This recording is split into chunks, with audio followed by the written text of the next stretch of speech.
So now I have to enter the mail address and the age. So here as you can see I have entered the age. Next you have to select the patient gender, then weight.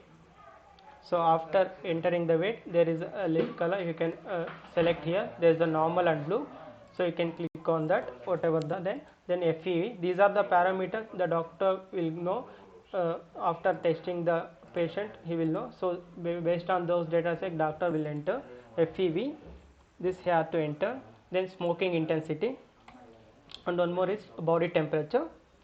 So these things he has to enter. So after entering all the details, just click on the predict button here.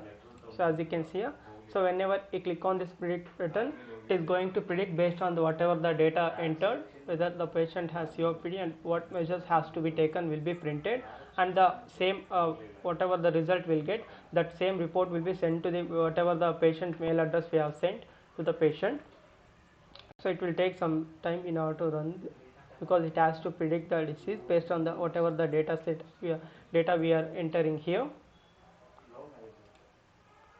So as you can see here now, so it has predicted the result.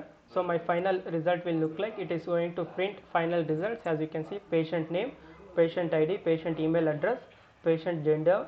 So here 1 means male, 0 means female, and patient type. So here we are going to predict the COPD and what is the stage of the disease. See, it is showing based on the data what I have entered, the COPD, this is in the serious stage, and what treatment he has to take, like what are the precautions or measures he has to take, that like one, quit smoking, pulmonary rehab, short acting bronchodilators, long acting lung transplant. So these are the some suggestions or treatment suggestions it is going to print. So this is how a final prediction result will look like for COPD, and the same thing will be sent to mail address also. So that I will show you now.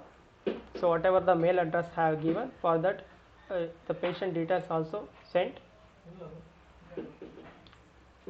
So now we'll open a mail and I will show you now.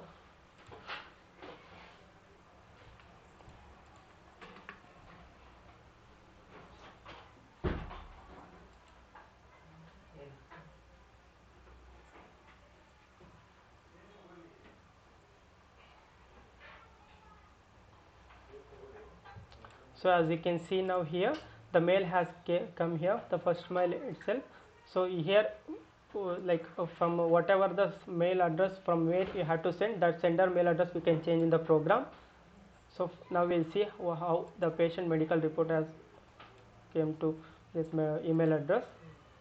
So this email address I have given while giving the entering the patient details.